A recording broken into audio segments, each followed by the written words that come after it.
compartilhe bons momentos. Divulgue a Rádio CPAD.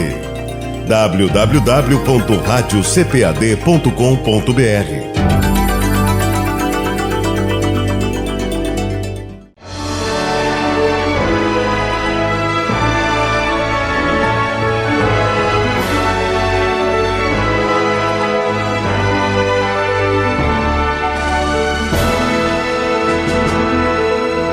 Subsídios.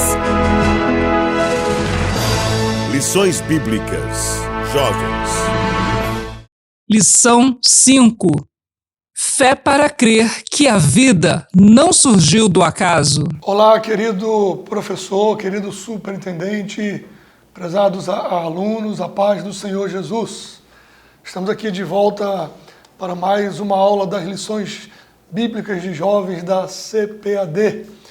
Hoje estaremos estudando a lição de número 5, Fé para crer que a vida não surgiu do acaso.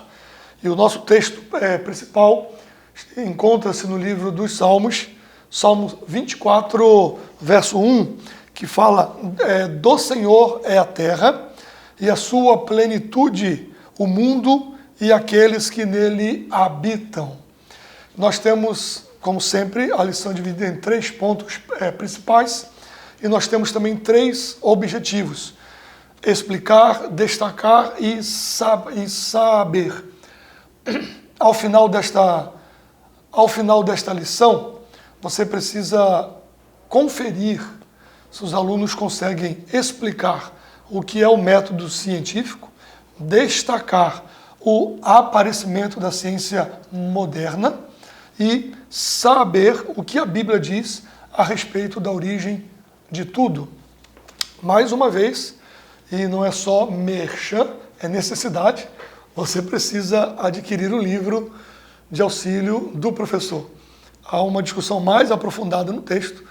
Existem questões de Norman Geisler, C.S. Lewis e vários outros, John Lennox Hunt, e algumas discussões de William Lane Craig, e que vai lhe ampliar o seu conhecimento para você conseguir dar uma aula mais adequada ao seu aluno, ok? Está disponível no site CPAD e nas livrarias CPAD. Bem, seguindo a nossa lição, precisamos compreender algumas coisas nesta lição. Há a necessidade de sermos cristãos de toda a nossa mente, razão, e de todo o nosso coração, nossa emoção. O apóstolo Paulo, em Romanos, fala sobre que devemos apresentar a Deus, nosso corpo como sacrifício, o nosso culto racional. Há uma racionalidade também na fé. E nós precisamos entender que devemos ser cristãos, não apenas de razão, de mente, não apenas de emoções, mas de razão, de mente, de coração, emoções. John Polkinghorne foi um físico, matemático, teólogo e pastor inglês. Ele faleceu no ano de 2022. Uma frase conhecida desse cientista cristão é: não é necessário cometer suicídio intelectual para ser cristão. Vou repetir. Não é necessário cometer suicídio intelectual para ser cristão. É uma falácia. Ao contrário disso, Deus não quer que você deixe de pensar. Assim como Ele não quer que você deixe de ter emoções, mas que haja um equilíbrio, graça e conhecimento. É essa a orientação bíblica. Bem, seguindo as palavras desse cientista que foi um pastor em inglês, em um dos seus discursos na Universidade de Cambridge, ele identifica em sua abordagem com relação à ciência e à fé. Em sua visão, a ciência e a religião são duas das forças mais influentes na sociedade contemporânea. abre aspas. Alguns as veem como alternativas que estão sempre em competição. Mas alguém como eu, diz ele, que é ao mesmo tempo ex-professor de ciências em Cambridge e pastor, quer assumi-las com a mesma seriedade. O termo realismo significa a convicção de que podemos obter um conhecimento efetivo da natureza da realidade. Enquanto a descrição crítica, entre aspas, assinala que esse conhecimento nunca é completo ou absolutamente certo, embora suficientemente bem sustentado por evidências para tornar o compromisso com ele em um ato racional. A ciência e a religião olham para domínios diferentes de encontro com a realidade.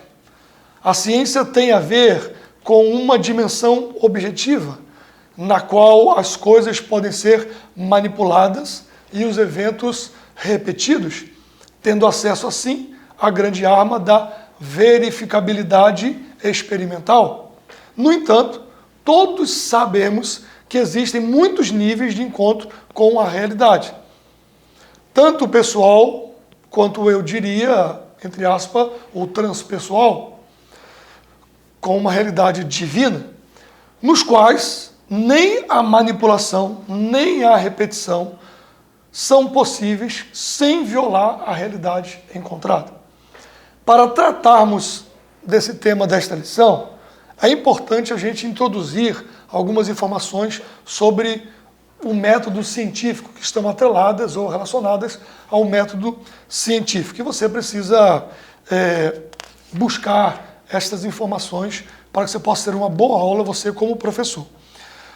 Inclusive o ponto 1 da nossa revista, no subponto 1, ele vai falar sobre o método científico de forma resumida, os seus significados. Mas é importante você entender termos boa fé nesse estudo e compreender que a ciência e a fé não precisam estar em guerra. Eu sei, sou pastor, sou teólogo, sou pastor de igreja e eu sei que a ciência não responde tudo. Eu não subjugo a verdade bíblica pela verdade científica, até porque a verdade científica, ela, como são teorias, em sua grande maioria, elas podem mudar as teorias de um tempo para o outro. Então eu não estou condicionando a sua ou a minha interpretação bíblica com a teoria científica do momento, de forma nenhuma. Mas eu estou colocando como ferramentas auxiliares para se entender a realidade e que não precisam estar em pé de guerra de forma nenhuma. Então, o que eu lhe proponho, professor, e você, querido aluno que assiste esta aula, é que haja uma boa fé para compreender que a ciência e a fé não precisam estar em guerra, mas que são complementares em relação à compreensão da realidade e compreender sobre as origens, o qual o acaso, entre aspas, que é o tema da nossa lição, o tema da nossa lição. Lembrando, fé para crer que a vida não surgiu do acaso. Então,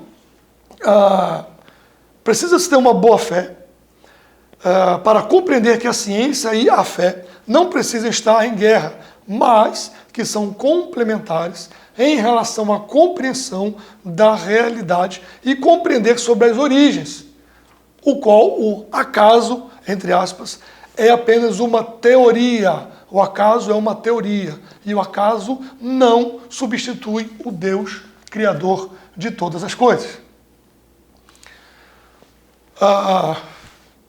Volto à pergunta, o que é o método científico?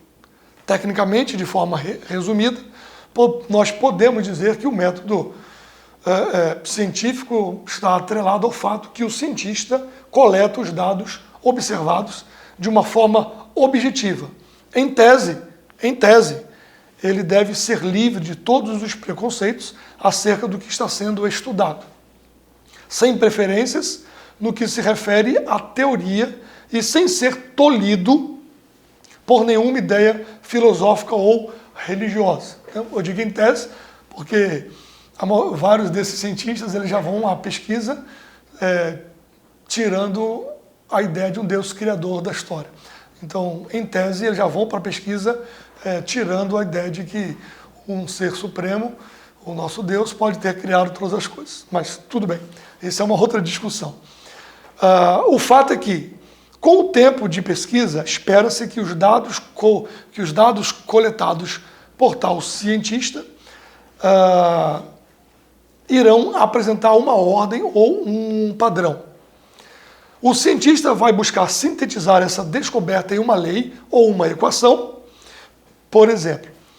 Então, por um processo de indução, o cientista visa chegar a algumas generalizações mais amplas e a princípios com o objetivo de juntar várias leis possíveis. A partir de diferentes teorias, o cientista tentará então, apresentar alguns prognósticos que sejam possíveis de serem testados por meio da observação. Por fim, espera-se que os testes confirmem os prognósticos relativos a uma das teorias surgidas no processo. Para deixar de ser teoria, precisa ser verificado por outros pares, por outros cientistas e precisa ser reproduzida.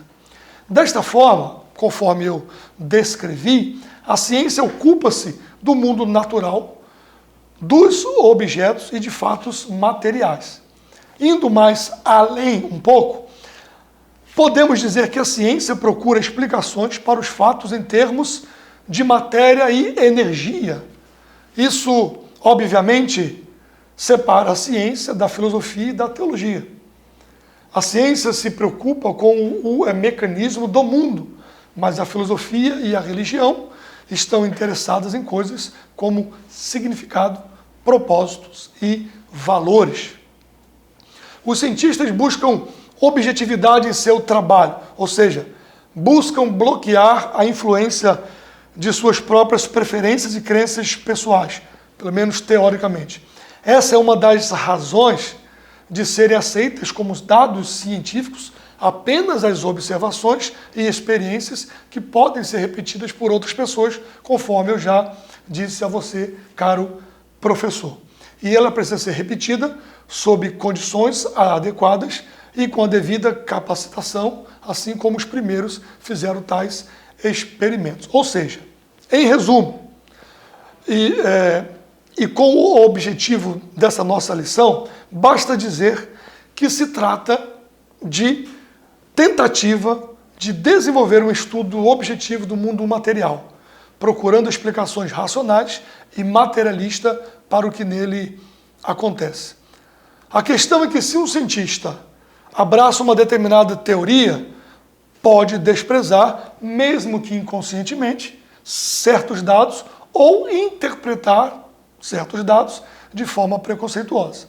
Atualmente, os cientistas estão agindo de forma mais consciente de que a distinção entre fatos e teorias é vaga. Em tese, as teorias são tentativas de dar sentidos aos fatos.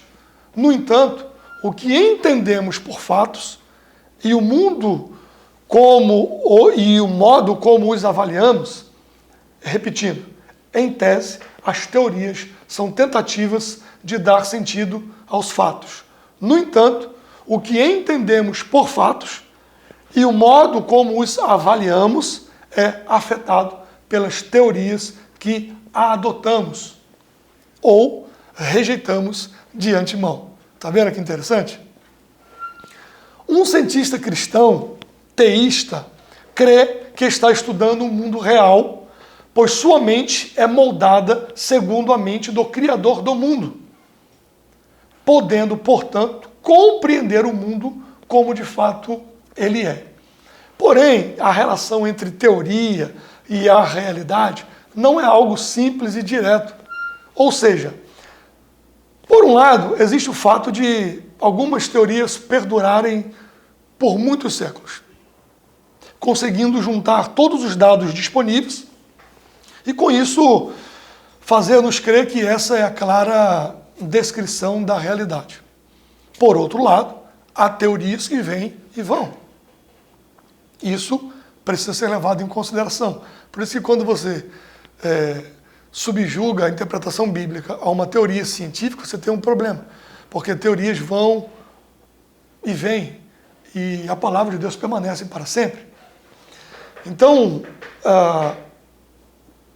por um lado, como eu disse, existe o fato de que algumas teorias perduraram ou perdurem por séculos, conseguindo juntar todos os dados disponíveis e, com isso, fazer-nos crer que essa é a clara descrição da realidade. Por outro lado, há teorias que vêm e vão. E, com isso, sermos levados a acreditar que as teorias científicas são meras fantasias, frutos da imaginação de algum cientista maluco. Daí a necessidade de você sempre ter o meio termo, né? Você não é para você rejeitar a ciência, mas você também não pode aceitá-la acriticamente. Então você precisa ter cuidado com isso. Essa discussão da natureza das teorias científicas nos colocam diante de dois fatores importantes quando consideramos a relação entre o conhecimento científico e a Bíblia. De novo, eu quero recorrer a Ernest Lucas e ele vai dividir em 2 pontos. Primeiro, em relação entre o conhecimento científico e a Bíblia. Primeiro, ela nos mostra que não podemos simplesmente descartar as teorias científicas dizendo que são apenas teorias, pois as boas teorias têm a ver com as realidades do mundo material. Descobriu-se micróbios, descobriu-se fungos, descobriu-se bactérias, tudo isso descobriu-se a partir de análise científica. E entre outras coisas que eu poderia citar. Segundo, somos advertidos a não fazermos uma ligação muito estreita entre a nossa compreensão bíblica e uma determinada teoria, pois as teorias são meras representações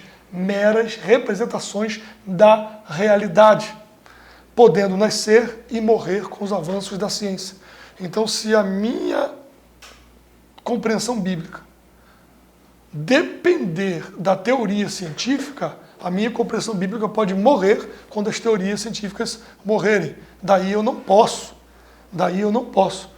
submeter a minha interpretação bíblica à questão dos avanços da ciência. No ponto 2, quando ele vai falar do surgimento da ciência moderna, ponto 2 da nossa lição, quando ela fala sobre o surgimento da ciência moderna,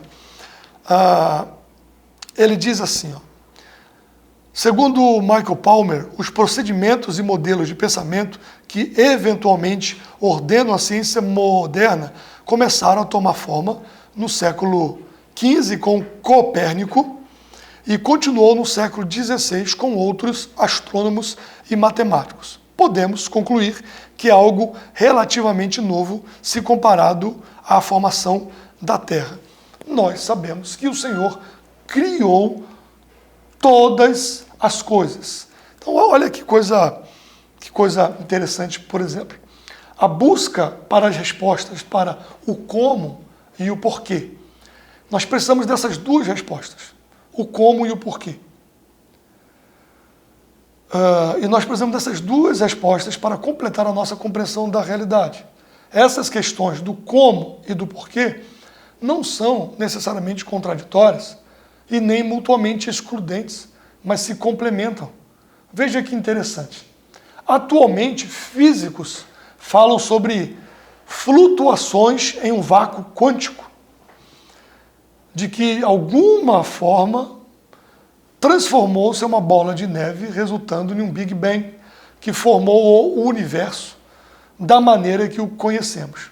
Para os cristãos, caso a teoria do Big Bang se comprove, e o que ainda não ocorreu é uma teoria, mas caso ela se comprovasse, por exemplo, é apenas uma afirmação sobre o método que Deus escolheu para criar o universo que conhecemos.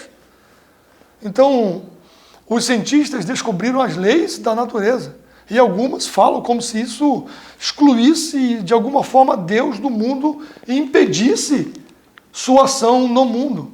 No entanto, para os cristãos, as leis de Deus, as leis são de Deus, e Deus é livre para passar por cima delas caso Ele queira. Então, Deus criou o mundo. Deus criou o mundo e tudo que nele há. Não há acaso. Você precisa ter mais fé para crer no acaso do que para crer em Deus.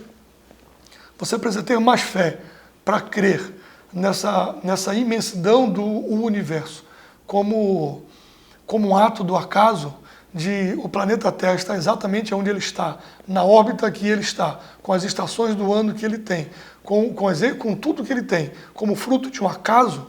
Se ele estivesse centímetros mais longe do Sol, seria muito frio para ter vida. Se estivesse centímetros mais perto do Sol, seria muito quente para ter vida. Você precisa ter muita fé para crer no acaso do que para crer que Deus ordenou todas as coisas. O método que ele fez isso foi pelo poder da sua palavra. O que aconteceu no mundo material e físico para que isso acontecesse, isso são discussões, mas o fato é que ele disse haja e houve. O fato é que tudo foi criado pela palavra do poder de Deus. E a ciência não consegue tirar essa autoridade de Deus em relação a isso, nem as suas teorias. Né? 2 pedras se chocaram, beleza. Mas o que causou o choque dessas pedras? Quem apertou o botão para que tudo acontecesse? Alguém está no controle de todas as coisas. Nós sabemos quem é este alguém, é o Deus. Deus de Abraão, Deus de Isaac, Deus de Jacó. Deus da minha vida, Deus da sua vida. Então você, professor, você superintendente, precisa deixar isso claro na mente dos seus alunos. Não precisa fazer uma guerra da ciência contra a fé. Apenas mostrar que Deus é superior a isso e foi Ele que criou as leis da natureza, as quais os cientistas estudam. Ok? Bem, seguindo nessa nossa mesma discussão, nós temos no ponto 3 sobre a origem, que nós já vemos discutindo isso nesta nossa aula, o qual estou tendo a alegria de estar conversando com você e nesse diálogo com a sua mente. Então, no ponto 3, que é o nosso último ponto da lição, ele vai falar sobre a origem, sobre o início absoluto, porque o livro do Gênesis começa com uma afirmação. No princípio, criou Deus os céus e a terra era sem forma e vazia. Então, vários textos do Antigo Testamento vai falar sobre a criação de Deus, sobre o poder de Deus. Né? Vai estar também muito claro em relação a isso. O texto fala sobre a criação da terra, ou mais possivelmente, o texto de Gênesis vai falar sobre a criação de todas as coisas, pois a frase o céu e a terra é a forma hebraica de expressar isso, de onde temos a nossa tradução universo. Então, diz, no princípio criou Deus os céus e a terra. O livro do Gênesis está nos dizendo que Deus criou o universo e tudo o que nele há. Da mesma forma, em vários lugares do Antigo Testamento, dão a entender que no princípio só havia Deus e que todo o mundo material foi formado por Ele, por Deus. Aí você tem vários textos bíblicos, como Salmo 33, versos 6 ao 9, Provérbios 8, 22 ao 27, Isaías 48, 12 ao 13, Colossenses 1, 15 ao 17, e o texto que já citamos várias vezes, Hebreus capítulo 11, versículo 3. Juntamente a essa questão da interpretação do texto bíblico, temos outra de caráter científico. Alguns cientistas entendem parecer possível, embora sem prova científica inconteste, alguns cientistas acreditam ser possível explicar, por exemplo, que o Big Bang teria surgido a partir de flutuações em um vácuo quântico. Isso não tem prova em relação a isso. A questão é que, mesmo cientificamente, um vácuo quântico não é nada absoluto.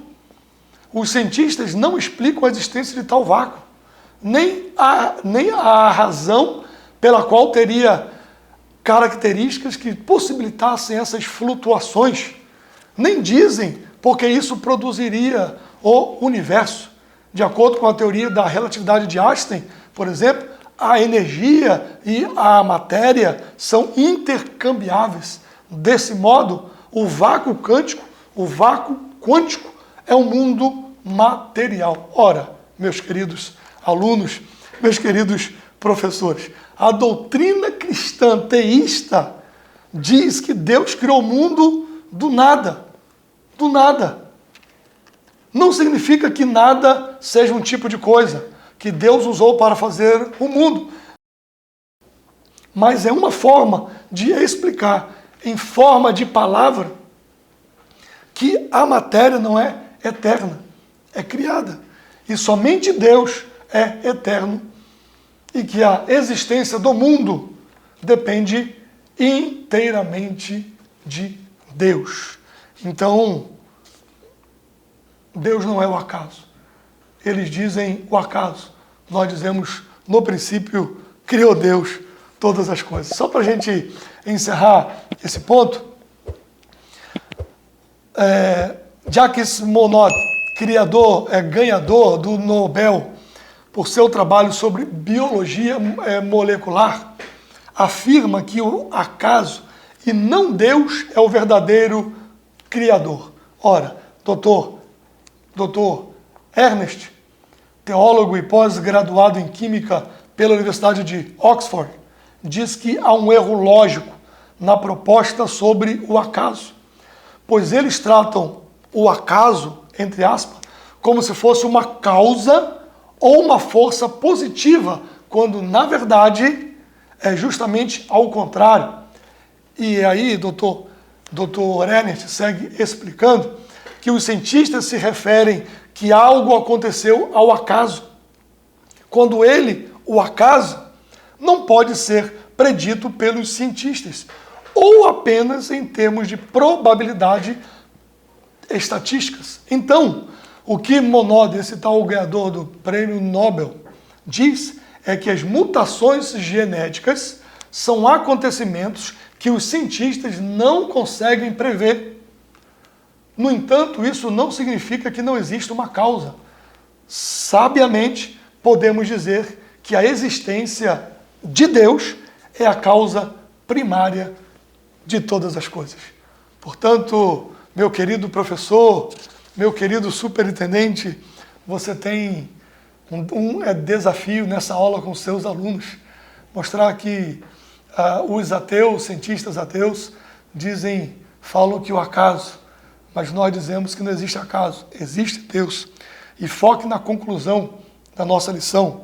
Cremos que Deus é o Criador do universo e os seres humanos não são uma combinação de fatores aleatórios que acidentalmente se juntam e deram origem à vida. Não, nós somos produtos, frutos da vontade de Deus que criou todas as coisas. Deus abençoe, te espero na próxima aula.